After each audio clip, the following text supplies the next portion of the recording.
Hi,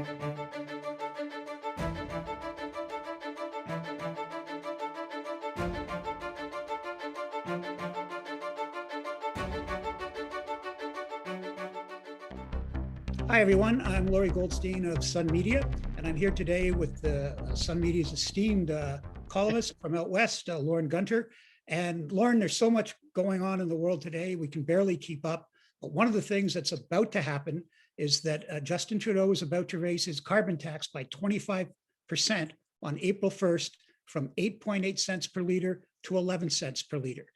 Given all that's going on in the world right now with energy security and energy prices skyrocketing because of a number of reasons, tragically the war in Ukraine, but also we're still trying to recover from the COVID-19 pandemic. What do you think about hiking the carbon tax right now by 25%? Yeah, it's absolutely the wrong time to do it, and it's counterproductive. I mean, the reason that the carbon tax was brought in was to make using gasoline more expensive, using home heating fuel more expensive, so you wouldn't use as much of it. Well, the rise in oil prices, the rise in prices at the pump, inflation have already made it difficult for people to afford to fuel their cars, to drive the kids to soccer or hockey, to heat their home as warm as they'd like it in the winter. All of those things are already being achieved by market forces. So the only reason the government would then bring in an added tax on top of that would be because it likes the money. It wants the income, and it has nothing now it's separated the reason for bringing in a carbon tax from the effect of the carbon tax, and it's now just another tax. There's no moral there's no moral angle to it at all. I agree. I also think people don't understand the number of taxes there are on gasoline already. There are provincial taxes which have nothing to do with the carbon tax. There's the HST, which has nothing to do with the carbon tax. There's the federal excise tax, which has nothing to do with the carbon tax. And perhaps most outrageously, there's the GST on top of the carbon tax, because a tax on a tax, which, as I understand it, the vast majority of economists totally disagree with. You don't put a tax. Right. And yesterday, to give you an example of what that means, BC also has its own carbon tax. And on top of that, in the lower mainland, around the Vancouver area, it has a 17-cent a liter tax to pay for transit. So you're being punished if you drive in order to subsidize people who take the bus. And you add all those taxes in, if you drove across the line into Washington State, which is a very, very short distance from some of the suburbs of Vancouver, you were looking at gasoline that was the equivalent of about $1.20 a liter. In Vancouver, it was $1.94. So that's the tax difference there, 74 cents on the liter. So more than half of the actual cost of fuel is then added on as tax. Yeah, just which would make, I think, clear to our listeners that in terms of the federal carbon tax, it's going to go up from 8.8 cents per liter by 2.2 cents, or 25%, to 11 cents per liter on April 1st.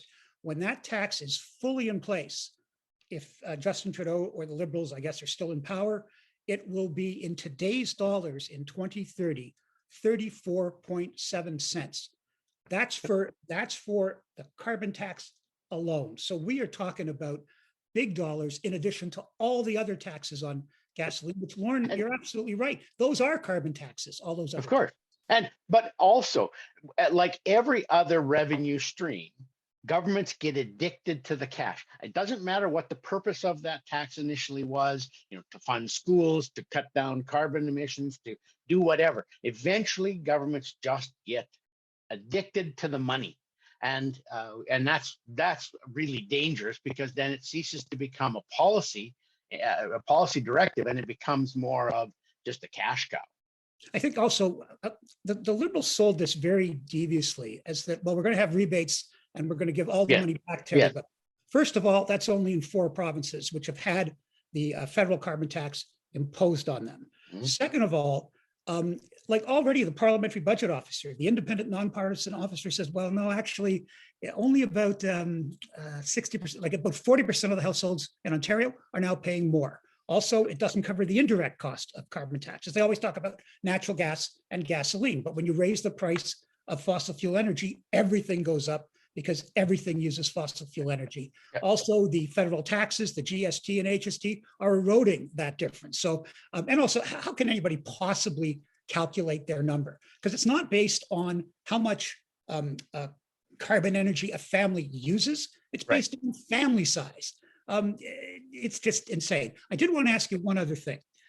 Stephen Guilbeault, the federal environment minister, gave a couple of media interviews this week, and he said, "Oh well, look, Canada can't fill the Russia supplies 10% of the world's oil and 40% of natural gas to Europe, which is of course a huge issue right now."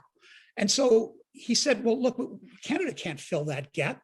We don't have pipeline capacity." So knowing as you do about the history of Stephen Guilbeault, I'd like you to comment on that. My view, that was like a child killing his parents and asking for mercy from the court because he's an orphan. Because he's an orphan, exactly. That's precisely what that's like. I mean, this is a man who spent his entire adult life, his whole professional career, including in government, trying to stop pipelines. And he has been quite successful at it. He has certainly, since he's come into the government, only reinforced Justin Trudeau's anti-oil, anti-energy views to begin with, and fed this fantastical notion that somehow we can stop climate change if we in Canada don't build pipelines. I mean, I remember one time Guilbeault saying it wasn't the pipeline that bothered him. It was in the pipeline that bothered him. And that actually was very instructive to me because, you know, you always thought in the past about pipelines, people were opposed to them because they didn't want the actual pipeline to run across their property, or they didn't want it under the ground where it might leak or something. It was the physical pipeline that was the problem. With him, it's not. It's the idea that you're going to take fuel to, you're going to take a raw material down to a refinery that's going to turn it into fuel that will be where there'll be emissions when it's burned. And that was very instructive to me. But this is a man who has spent his entire life doing that. And now all of a sudden he's saying, well, you know, sure, it's a nice idea that we should help out the world by pumping more energy, but we really can't because we don't have the pipeline capacity. I think we also need to be, I think we should be clear to the audience that there is a cost to this in Canada of our lack of pipeline capacity. That means that the vast majority of our oil and natural gas resources, and we are one of the biggest producers and exporters of those desperately needed commodities in the world. And one of the cleanest. That's another thing. One of the cleanest producers. Yeah. And the vast majority of it has to go to the United States because it's the only market we have. And therefore, we sell that oil and gas at a we lose tens of billions of dollars year after year because we have to sell it discounted to the US because we can't get a gas pipeline or oil pipeline to Tidewater. That means to the ocean, where then you could take it and you can move natural gas because it's called liquid natural gas. And then you can move it around the world. So if we had had a coherent energy policy, literally right now, we could be helping Ukraine directly. We could be helping its allies to stay firm, and we would be making money. It's a classic example of doing the right thing politically that would be the right thing morally. And we can't do it because of a Trudeau government that thinks of oil and gas as best left in the ground. Yep. Yeah, absolutely. And to just end this discussion with one tiny little thing, while they're not talking about any of that, not talking about holding off on the carbon tax increase, not talking about, you know, becoming a part of the world's energy security solution, they were debating yesterday in the House of Commons environmental racism. We know that the impacts of climate change are felt more acutely by marginalized or minority groups, and this bill would ensure environmental racism is addressed and prevented. This government wants to eliminate environmental racism because apparently people who live too close to garbage dumps or to environmentally dangerous projects tend to be Black, Indigenous, and people of color, and therefore it's the systemic racism of environmental regulation, et cetera, et cetera. I mean, they can get themselves diverted into something like that and not deal with the economic impacts, the impacts on ordinary Canadian families of increasing their carbon tax, or the fact that we cannot even become energy self-sufficient and rely on Russian and Venezuelan and other conflict oil because we won't build the capacity we could easily build in this country. There's so many problems with that argument. And I think it speaks, Lorne, to just the cynicism that we see, the frustration and anger we see through things like the Freedom Convoy. Absolutely. But just that, okay, if you want, where do all of humanity at every level, where do they do best? They do best in industrialized countries that have the financial resources to assist everyone. So my argument would be, if you are worried about environmental racism and the quality of life of people, then you should be mourning that we have forfeited billions of dollars in government, not only in economic activity, but taxes to the federal government that could be used for the various things we care about. I agree that minority groups often don't get a fair shake on everything from where the hospital care is to where jobs are.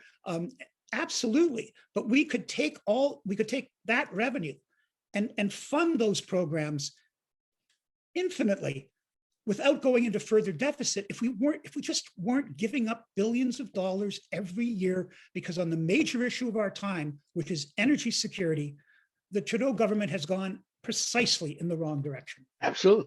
Absolutely. Anyway, I'm Lorrie Goldstein of Sun Media. We're always interested in hearing your views, and please follow us on Facebook, Twitter, and our YouTube channel.